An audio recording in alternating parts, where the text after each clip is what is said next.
9 सितंबर 1980 की रात Pacific ocean में तेज तूफान आया हुआ था। बादल गरज रहे थे, बिजली चमक रही थी और लहरें आसमान से बातें कर रही थी।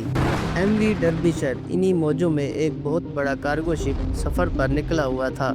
ये जहाज मामूली नहीं था, 16 मंजिला इमारत जितना ऊंचा, लोहे का बना हुआ और टाइटैनिक से भी बड़ा। सबको लगता था कि ये कभी नहीं डूबेगा, मगर उसी रात ये जहाज अचानक गायब हो गया। ना कोई इमरजेंसी सिग्नल, ना कोई पैगाम और ना ही कोई बचा हुआ सामान। बस एक सुनसान समंदर और 44 लोग जो कभी वापस ना आए।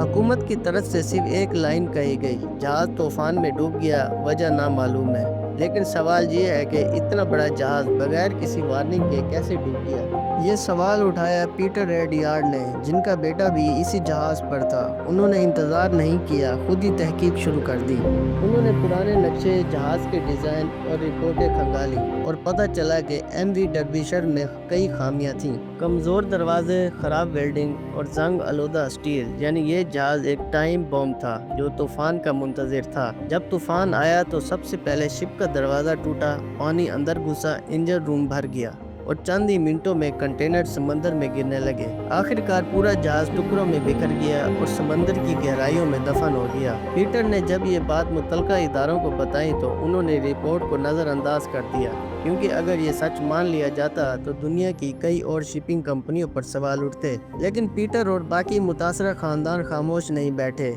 उन्होंने अपनी मदद आपके तहत एक रिमोट आबदोज के जरिए जहाज को तकरीबन 4 किलोमीटर गहराई में तलाश कर लिया। तस्वीर और वीडियो से साबित हुआ कि एमवी डर्बिशर का डिजाइन ही उसकी बर्बादी की असल वजह थी। और इसके साथ ही 14 साल बाद एक सच दुनिया के सामने आया। ये वाकया सिर्फ एक जहाज का डूबना नहीं था, ये एक पूरी इंडस्ट्री की लापरवाही और बेहिसी की निशानी थी, जहां पैसा इंसान की जान से ज्यादा अहम था। लेकिन इन खानदानों की जिद्दोजहद रायगाह नहीं गई। कवानीन बदले, शिप सेफ्टी के असूल सख्त हुए और नए जहाज बेहतर डिजाइन के साथ बनने लगे। एमवी डर्बिशर का मलबा आज भी समंदर की गहराइयों में चुपचाप पड़ा है, लेकिन इसकी कहानी लोगों के दिलों में जिंदा है। ये हमें याद दिलाती है कि सच कभी छुपता नहीं है, चाहे उसे कितना भी दबाया जाए। अगर आपको ये तहकीकाती कहानी पसंद आई हो तो जियो विस्टा टीवी को सब्सक्राइब करें, वीडियो को लाइक करें और शेयर ज़रूर करें। मिलते हैं अगली वीडियो में एक और इंकशाफ, एक और सच के साथ। खुदा हाफिज।